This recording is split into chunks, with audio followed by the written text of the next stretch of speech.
Have your membership and recruitment efforts been falling short in your club or district lately? Do you wish you had an expert you could talk to about recruiting? Stay tuned, I have someone I want you to meet.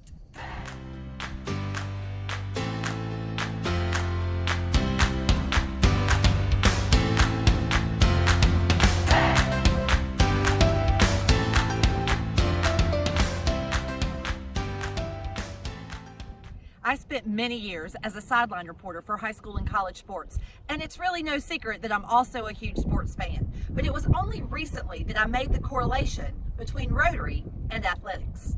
So each year, coaches have to recruit the best available players to their schools and their teams. And I wondered, isn't that what we as Rotary clubs are also doing? So what lessons can we learn from these professional recruiters? I've collected hours of interviews with some of my favorite coaching friends that I plan to share with you. We're going to start today with the head football coach at Western Carolina University, Mark Speir. At the end of the 2018 season, his team finished 3-8, yet the university offered him a 5-year contract extension, so he must be doing something right. And his 2019 recruiting class ranked 10th nationally statistically by Hero Sports. What he's doing is creating a family-like atmosphere by recruiting the right people with the right vision, but I'll let him tell you how. But stay tuned to the end because I want you to hear the hard questions that he asks as a coach. It might even be questions that you need to ask your potential new Rotarians. At the end of the day, we want our community to be strong. And so it's a great organization. And if we come in there with the purpose that I'm going to get there to make my business better solely, you're a quick fix guy. You're that coach that wants to get in there and get in and out and get on to the next community. But as a group of men and women that, if it helps my business, great. But at the end of the day, if I'm helping my community, I'm going to have a true inner peace that I know my community is getting stronger, and therefore my business is going to flourish regardless, because the better this community is, the more people that want to live here, and we all get better. And so it's Rotary, I think, is a lot of the same vision we are. It's about the long-term growth. And if it helps my business and me, is great. But if it doesn't, I want to leave Western Carolina a better place than I found it. And that's my general purpose, is I've got time, I've got platform, and I've got a flock that I'm empowered over. And if I do it based on the right things, the wins will come. I think the same thing in Rotary. If we go out and know what our purpose is as a Rotary, that your business will flourish because you're making your community better. And I don't know, that's my vision of what Rotary is. Let's start by talking about your recruiting philosophy. How do you look at recruiting? Well, number one, it's about character. You want guys that fit your philosophy in life. What is your philosophy about the now, or is your philosophy about the future? Some coaches come into their recruiting philosophy as, I want to win now to get to the next place. And so that becomes, abilities over, character. Or do you want to be at a place for a while? Like coming to Western, I had a family of little kids. I didn't want to be moving them every 3 years to get my dream job, to get fired in 3 years. When we came to Western, this was a place we saw ourselves being at a long time. So to do that, you have to recruit young men, in our case, that we felt like were going to be here for 4 years.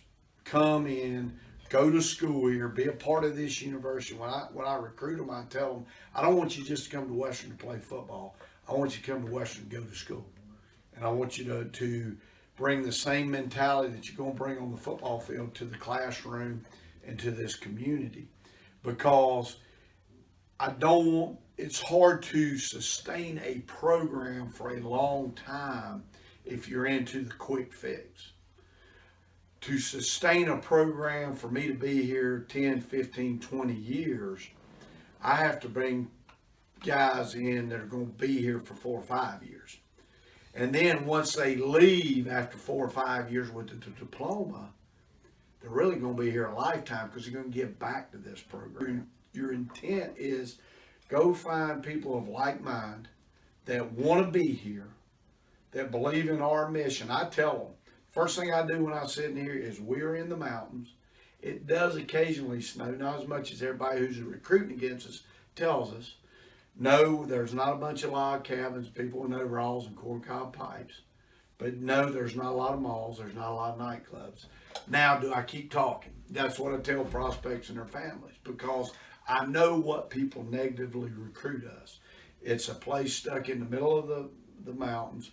There's not a lot of minorities there. There's not nightclubs and malls.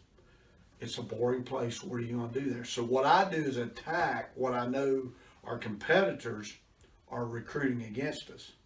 And so instead of hiding that, or even, we don't have a lot of malls, we don't have a lot of nightclubs, I bring that out. If that's what you're looking for, let's don't waste each other's time. But I sell what is colorway, what is Western Carolina, and who are we as coaches. And then I have to go find the guys that fit that.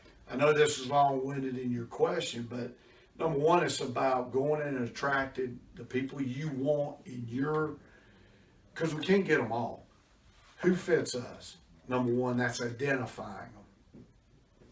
Number two is when you get them here, is developing them. To build it is go out and find and recruit the true people that their vision is to help the community, and they're going to flourish and they're going to develop. And there's going to be a time where they're saying, man, this is a lot of time. Is it worth it? Just as that freshman player comes in and says, man, I'm homesick. Should I leave? Did I make the right decision?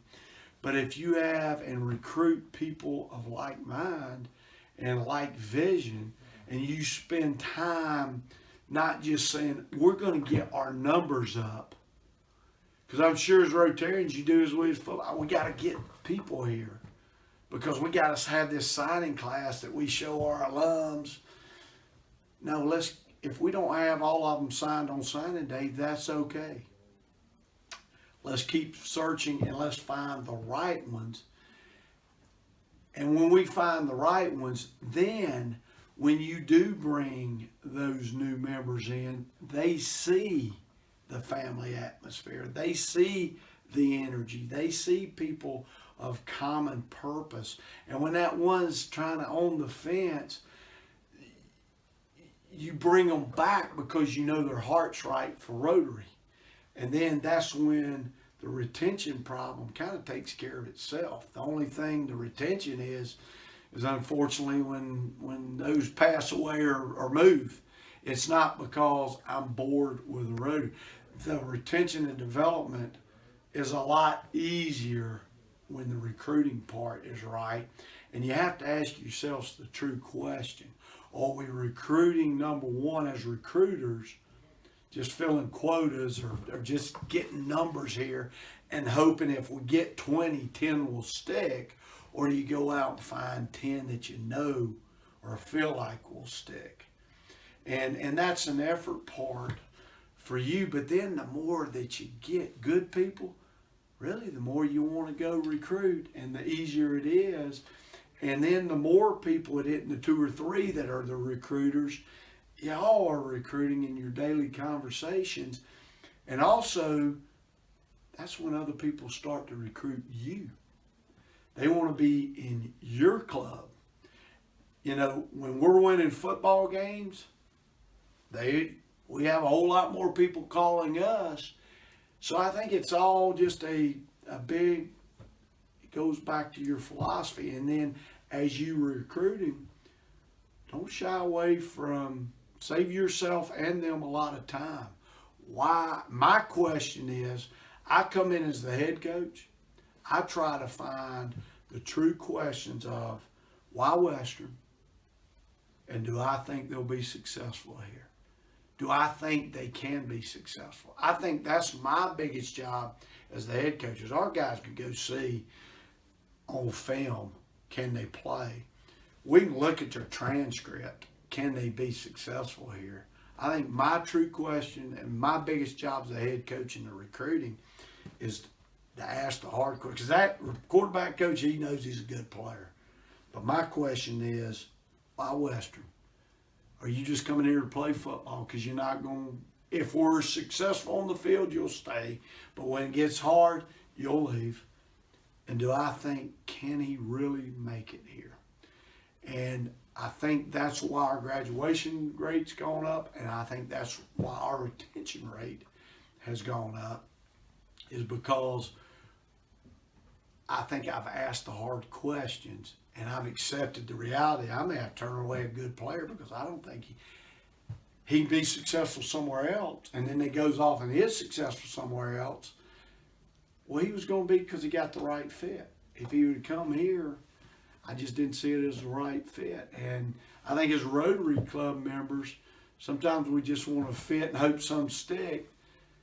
If you got 10 that you go and seek and they're the right people, that's probably who you were going to have if you went and signed 20 up. You know, and then the more you have of that, then you get people wanting to join your club as opposed to the other clubs, and that's when it becomes sustainable, and that's when it can grow to heights that clubs have never seen before.